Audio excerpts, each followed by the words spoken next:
اعوذ باللہ من الشیطان الرجیم بسم اللہ الرحمن الرحیم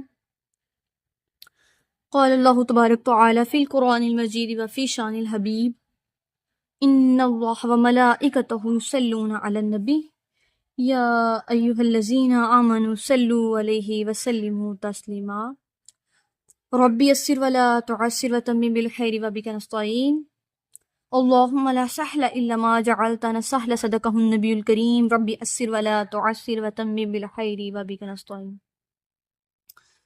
اللہم صلی علی سیدنا مولانا محمد وعلی آل سیدنا مولانا محمد کما تحب وترضى له۔ السلام علیکم ورحمۃ اللہ وبرکاتہ۔ ہمارا آج کا موضوع امیر المومنین حضرت سیدنا ابوبکر صدیق رضی اللہ تعالیٰ عنہ۔ حضرت امیر المومنین یعنی ہم مسلمانوں کے جو پہلے خلافاء، وہ کون تھے؟ حضرت ابوبکر صدیق رضی اللہ تعالیٰ عنہ۔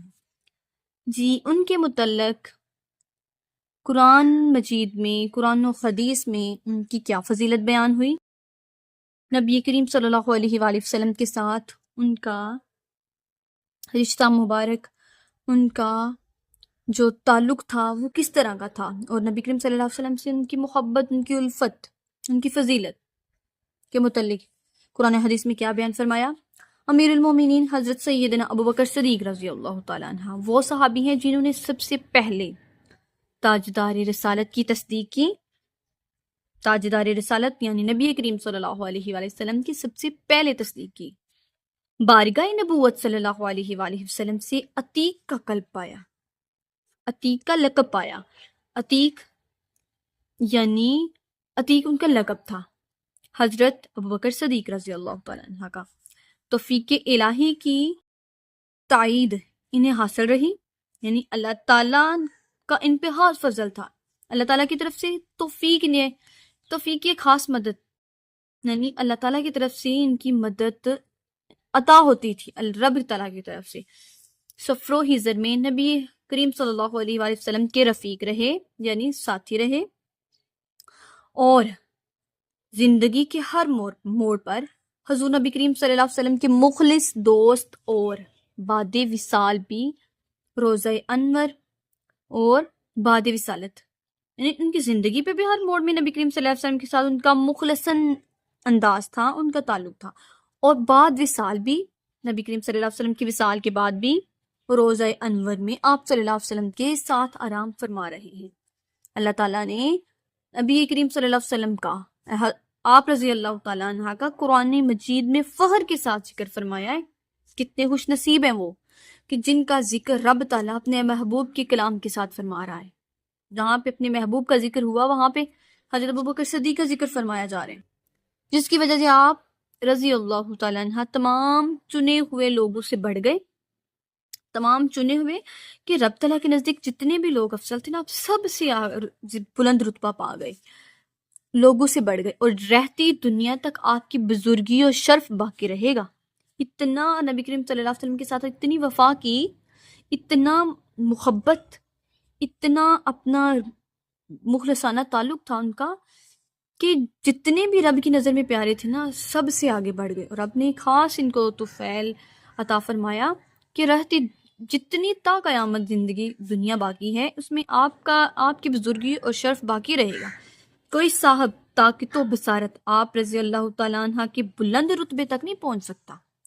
کوئی بھی شخص جتنی بھی اس کے پاس طاقت ہے، جتنی بھی وہ گہرا کسی چیز کو دیکھ سکتا ہے، سن سکتا ہے، سمجھ سکتا ہے، جو جتنا بھی وہ بڑا عالم فاضل ہو، آپ رضی اللہ تعالیٰ عنہ کے بلند رتبے تک نہیں پہنچ سکتا، کیونکہ اللہ عز و جل نے قرآن مجید میں ارشاد فرمایا ثانی اثنین اذ ہما فی غار۔ اس کے علاوہ اب اس کا ترجمہ کنز ایمان صرف دو جان سے، کنز ایمان میں اس کا ترجمہ کیا کہ صرف دو جان سے، جب وہ دونوں غار میں تھے، دو جان جب وہ دونوں غار میں تھے۔ اب جان اس میں ایک تو نبی کریم صلی اللہ علیہ وسلم، اگر دوسری جان کس کو کہا جا رہا ہے؟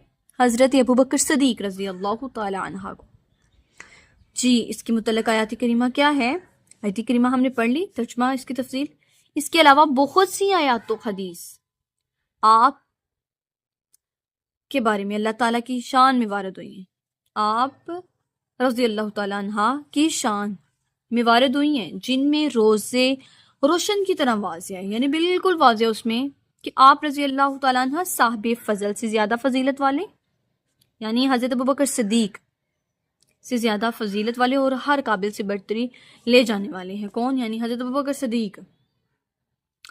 کوئی جتنا بھی فضیلت والا ہے، جتنا بھی فضل والا ہے، آپ ہر ایک سے زیادہ بلند مقام رکھنے والے ہیں، بلند برتری والے ہیں اس کے مقابل میں۔ نیز یہ آیات مبارکہ بھی آپ رضی اللہ تعالیٰ عنہ کی شان میں نازل ہوئی۔ کیا آیات ہے؟ چنانچہ اللہ تعالیٰ نے ارشاد فرمایا لا یستوی منکم من انفق من قبل الفتح قاتل۔ کنز ایمان میں کیا فرمایا جا رہا ہے کہ تم میں برابر نہیں وہ جنہوں نے فتح مکہ سے قبل خرچ اور جہاد کیا، تم میں برابر نہیں ہے، تمہارے وہ برابر ہی نہیں ہے جنہوں سے مراد یہاں پہ حضرت ابوبکر صدیق کو لیا جا رہا ہے، جنہوں نے فتح مکہ سے قبل، مکہ فتح ہونا سے پہلے خرچ اور جہاد کیا تھا۔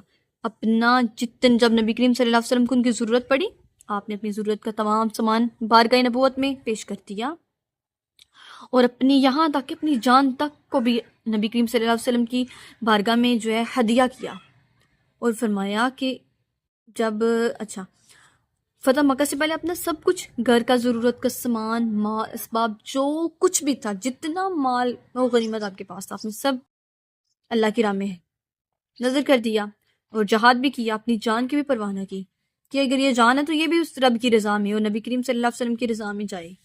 امیر المومنین حضرت سیدنا ابوبکر صدیق رضی اللہ تعالیٰ عنہ تمام حالات میں اپنی انفرادیت قائم رکھی، اپنے آپ کو ایک سب سے الگ مقام پہ رکھا، اور یہ نہیں کہ اپنا مقام بنانے کے لیے، نہیں، صرف اپنی محبت کو بقا رکھا۔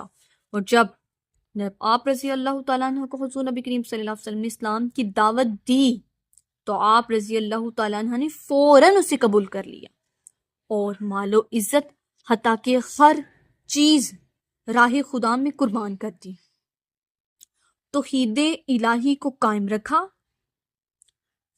اپنا مال، اپنی عزت کی بھی پرواہ نہ کی، حتیٰ کہ ہر چیز راہ خدا میں قربان کر دی۔ توحید الہی کو قائم رکھنا ہی آپ کا مقصد و مدعا تھا، کہ رب کی وحدانیت کو قائم رکھنا آپ کی زندگی کا مقصد بن چکا تھا، اسی کی دعوت دینی ہے جب تک زندگی ہے۔ اسی بنا پر پریشانی اور مصیبتوں کا نشانہ بنے، آپ کی زندگی میں اسی وجہ سے پریشانیاں بھی آئیں، مصیبتیں آئیں، تکلیفیں آئیں، رنج غم جو کچھ بھی آیا، اور اسلام کی خاطر ہر چیز ترک کر دی، اسلام کے لیے ہر چیز ترک کر دی، اور مخلوق سے منہ موڑ کر رب عز و جل کی راہ اختیار کی۔ اللہ اپنی مخلوق سے اسلام کی خاطر ہر چیز ترک کری، اپنا مال اسباب، اپنی عزت راہ خدا میں قربان، اپنی جان محبوب خدا کی بارگاہ میں قربان، اور اسلام کی خاطر ہر چیز ترک کر دی، ہر چیز ختم کر دی، قربان کر دی، اور مخلوق سے منہ موڑ کر رب تعالیٰ کی مخلوق ہے اس سے ایک کنارہ کر کے کنارے اس کا راہ اختیار کر لیا۔ منقول بھی یہی ہے کہ راستوں کے اختلاف کے وقت حقائق کو تھامنے رکھنا ہی تصوف ہے، کہ کہتے ہیں بہتر بھی یہی ہے کہ راستوں کے خلاف، جب زیادہ راستے خلاف ہوں، حقیقت کو تھامے رکھنا ہی ایک ہمارے لیے تعریف کے باعث ہے۔ صدیق اکبر کا درس توحید۔ حضرت سیدنا عبداللہ ابن عباس رضی اللہ تعالیٰ عنہ سے مروی ہے کہ جب نبی کریم صلی اللہ علیہ وآلہ وسلم رسول مختشم کا وصال ظاہری ہوا تو امیر المومنین حضرت سیدنا ابوبکر صدیق رضی اللہ تعالیٰ عنہ باہر تشریف لائے، اور دیکھا کہ امیر المومنین حضرت سیدنا ابوبکر صدیق عمر فاروق رضی اللہ تعالیٰ عنہ لوگوں سے کلام فرما رہے ہیں، لوگوں سے بات کر رہے ہیں۔ جب نبی کریم صلی اللہ علیہ وسلم کا وصال باکمال ہوا، حضرت ابوبکر صدیق باہر تشریف لائے، کیا دیکھا مجمع میں حضرت عمر فاروق رضی اللہ تعالیٰ عنہ لوگوں سے بات کر رہے ہیں، لوگوں سے کلام کر رہے ہیں۔ امیر المومنین سیدنا حضرت سیدنا صدیق اکبر رضی اللہ تعالیٰ عنہ نے فرمایا عمر بیٹھ جائیں، لیکن امیر المومنین حضرت سیدنا عمر رضی اللہ تعالیٰ نے شدت جذبات کی وجہ سے نہ بیٹھے. جو ان کے جذبات تھے اس وقت ان سے کنٹرول نہیں ہو رہے تھے، برداشت نہیں ہو رہا تھا. امیر المومنین حضرت سیدنا ابوبکر صدیق رضی اللہ تعالیٰ عنہ نے پھر فرمایا عمر بیٹھ جائیں. امیر المومنین بیٹھ جائیں. 2-3 مرتبہ کہا تو امیر المومنین حضرت سیدنا ابوبکر صدیق نے خطبہ دیا، اور جب تیسری مرتبہ کہا تو وہ بیٹھ گئی. فرمایا آپ نے تو پھر نبی حضرت ابوبکر صدیق نے خطبہ ارشاد فرمایا. حمد و ثناء کے بعد اللہ تعالیٰ کی تعریف و توصیف کی. ارشاد فرمایا کہ تم میں سے جو شخص حضرت سیدنا محمد صلی اللہ علیہ وسلم کی عبادت کرتا تھا وہ سن لے. آپ صلی اللہ علیہ وسلم وصال ظاہری فرما چکی ہیں، ظاہری طور پر اس دنیا سے وصال فرمائے. جو اللہ تعالیٰ کی عبادت کرتا تھا تو وہ جان لے کہ بے شک اللہ زندہ ہے اور اسے کبھی موت نہیں آئے گی. کہ جو نبی کریم صلی اللہ علیہ وسلم کی عبادت کرتا تھا وہ سن لے کہ آپ صلی اللہ علیہ وسلم کا وصال ظاہری ہو چکا ہے. جو اللہ تعالیٰ کی عبادت کرتا ہے وہ یہ بھی جان لے کہ بے شک اللہ تعالیٰ باقی ہے، جو جس کا محبوب ہے وہ باقی ہے، اسے کبھی موت نہیں آئے گی. یہ حضرت سیدنا ابوبکر صدیق رضی اللہ تعالیٰ عنہ کی جو ہے ان کا درس توحید، آپ صلی اللہ رضی اللہ تعالیٰ عنہ کا نبی کریم صلی اللہ علیہ وسلم کے ساتھ ایک محبتانہ تعلق، ان کے ساتھ ایک الگ محبت، الگ پیار، اپنی جان تک کی پرواہ نہ کی، کہ اس قدر نبی کریم صلی اللہ علیہ وسلم سے انہیں محبت تھا، اس قدر عشق تھا. بس دعا ہے کہ اللہ تعالیٰ ہمیں بھی حضرت ابوبکر صدیق رضی اللہ تعالیٰ عنہ کہ جیسا عشق محبت ہمارے دل میں ڈالے. ہم اس قابل تو نہیں ہیں کہ اس چیز کا حق ادا کر سکے، لیکن اگر ان کی محبت کا ایک ذرا ہمیں رب تعالیٰ نے نصیب فرما دیا تو ہماری زندگی سنور جائے گی اور ہماری آخرت بھی سنورے گی انشاءاللہ، اور ہمارے لیے بخشش کا ذریعہ ہوگی. واخر الدعوانا الحمد للہ رب العالمین.